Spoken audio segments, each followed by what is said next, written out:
Hello everyone, welcome back to my channel. কেমন আছো তোমরা সবাই? অনেক দিন পর তোমাদের সাথে আবার রেগুলার ব্লগ শেয়ার করতে পারছি, এই জন্য আমার সত্যি অনেক বেশি ভালো লাগছে।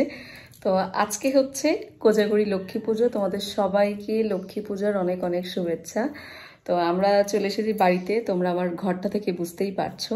তো কালকে এসেছি বাড়িতে, কালকে রাত হয়ে গেছিলো, এই জন্য ভাবলাম যে আজকে সকাল থেকে শুরু করি। আজকেই কিন্তু পূজা। তো আমি হচ্ছে সকালবেলা ঘুম থেকে উঠে গেছি, আজকে উপোস থাকবো। আর আমাদের এখানে ঠাকুরমশাই আসবে হচ্ছে সন্ধ্যার সময়, 7:30-8টার মধ্যে মানে আর কি পূজা হবে। তো সারাদিন তো আমি উপোস থাকবো। এখন সকালবেলা আমি এখন আগে হচ্ছে স্নান করব, তারপরে হচ্ছে আলপনা দিব। তো চলো, এই সব কিছু মিলে থাকছে আজকের ব্লগটা। তোমরা অবশ্যই ব্লগটা শেষ পর্যন্ত দেখো। আর কালকে হচ্ছে আমার মাও এসেছে, বাবাও আসতে চেয়েছিল বাট আসেনি, তো মা এসেছে। মাম্মামকে মায়ের কাছে রেখে এসেছি।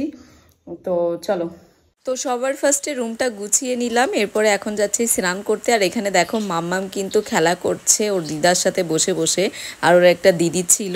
তো এখানে হচ্ছে স্নান করার সময় দেখলাম যে আমাদের গাছে এরকম সুন্দর শিউলি ফুল হয়েছে। তো শিউলি ফুল আমার এত পছন্দ, মানে স্মেলটা এত ভালো লাগে। এরপরে স্নান টান করে আমি কিন্তু সারা দিন অনেক কাজ ছিল, এজন্য আর ভিডিও শেয়ার করা হয়নি। একবারে তোমাদের সাথে দেখা হচ্ছে সন্ধ্যাবেলা। তো আমি এখানে নতুন শাড়ি পরে রেডি হয়ে নিয়েছি। আর জানো তো, আমাদের বাড়িতে একটা নিয়ম আছে, পূজার সময় মানে বিশেষ করে লক্ষ্মী পূজায় বাড়ির লক্ষ্মীরা সবসময় নতুন শাড়ি পরে। তো এই শাড়িটা তোমাদের দাদাভাই আমাকে কিনে দিয়েছে। তো এরপরে হচ্ছে আমি আলপনা দিয়েছি।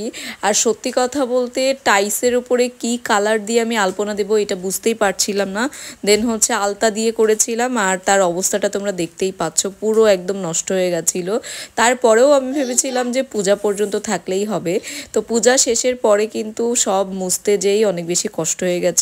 তো তারপরেও পূজাটা তো শেষ হয়েছে ভালোভাবে। তো এই হচ্ছে প্রসাদ, সবকিছু গুছিয়ে এখন হচ্ছে তোমার ঠাকুরমশাই চলে এসেছে। এখানে পূজা শুরু হয়ে গেছে, আর আমাদের এখানে কিন্তু প্রায় সব বাড়িতেই লক্ষ্মী পূজা হয়। এই জিনিসটা আমার কাছে খুবই ভালো লাগে। ছোটবেলায় আরো বেশি ভালো লাগতো যখন হচ্ছে একটা প্যাকেট নিয়ে সব বাড়িতে প্রসাদ আনতে যেতাম। ওই দিনগুলো সত্যি এখন অনেক মিস করি। তো এবছর কিন্তু পূজা শেষ করে আমি পাশের বাড়ির কাকিমাদের এখানে পূজা দেখতে গেছিলাম, বেশ ভালোও লাগছিল। আর লক্ষ্মী পূজার ব্লগটা কিন্তু অনেকটাই ছোট হবে, কারণ আমি সব ব্লগগুলো একে একে আপলোড করব। তো আমি লক্ষ্মী পূজার ব্লগের মধ্যে অন্য কোনো ক্লিপস অ্যাড করতে চাচ্ছিলাম না। আর যেহেতু দিনটা একটু ব্যস্ততার মধ্যে দিয়েই কেটেছে, এজন্য কিন্তু হচ্ছে তোমাদের সাথে মানে পুরোপুরি শেয়ার করতে পারিনি। তারপরেও আমি চেয়েছি যাতে মেমোরি হয়ে থেকে যাক।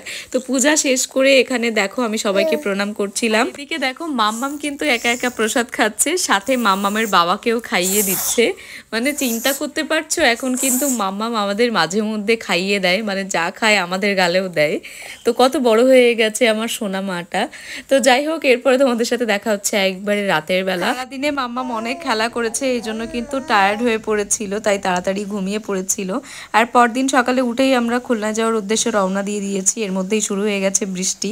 তো চলো একে একে তোমাদের সাথে সব ব্লগে দেখা হচ্ছে। ভালো লাগলে অবশ্যই লাইক কমেন্ট শেয়ার করে আমার চ্যানেলটা সাবস্ক্রাইব করে দিও।